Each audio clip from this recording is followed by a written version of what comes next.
Good morning. I'm Pastor Sarah, and it's Wednesday.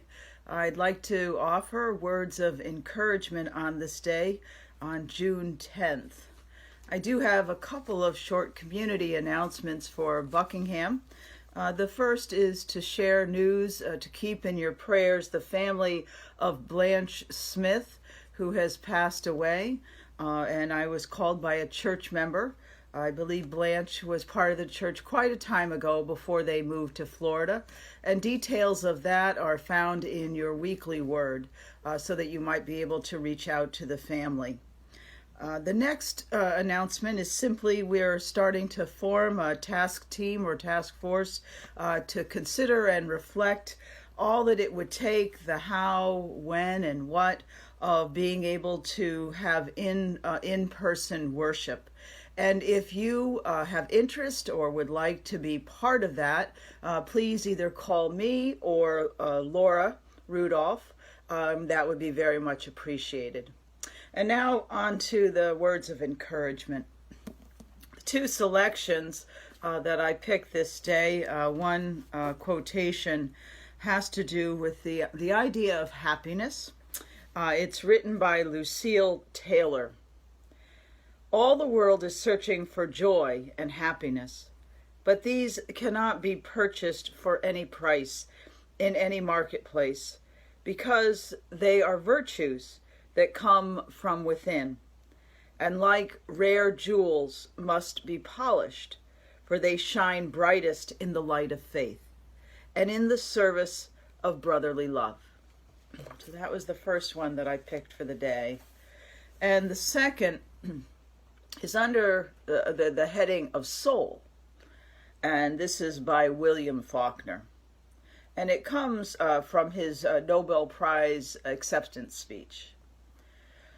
I believe that humankind will not merely endure, we will prevail.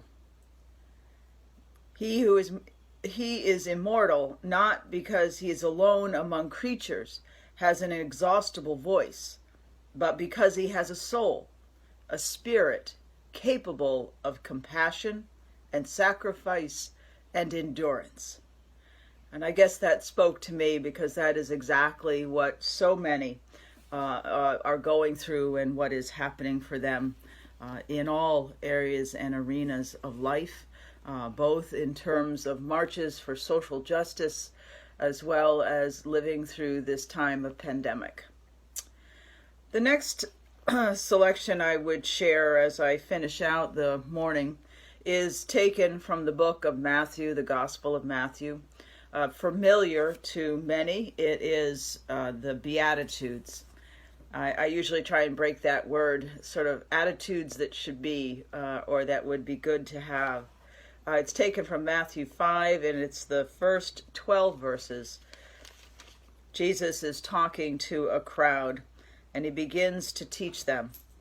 Blessed are the poor in spirit, for theirs is the kingdom of heaven. Blessed are those who mourn, for they will be comforted. Blessed are the meek, for they will inherit the earth. Blessed are those who hunger and thirst for righteousness, for they will be filled. Blessed are the merciful, for they will receive mercy. Blessed are the pure in heart, for they will see God. Blessed are the peacemakers, for they will be called children of God. Blessed are those who are persecuted for righteousness' sake, for theirs is the kingdom of heaven. Blessed are you when people revile you and persecute you and utter all kinds of evil against you falsely on my account. Rejoice and be glad, for your reward is great in heaven, for in the same way they persecuted the prophets who were before you. You are the salt of the earth, but if salt has lost its taste, how can its saltiness be restored? It is no longer good for anything but to be thrown out and trampled under. You are the light of the world. A city built on the hill cannot be hid. I guess, again, those words just showed me that there's so much in terms of character and substance, things of what is inside of us that are being challenged and being called to the forefront. I pray for each of us that we will find our way to do this and to live and to grow stronger. Have a blessed rest of the day and see you again soon. Bye.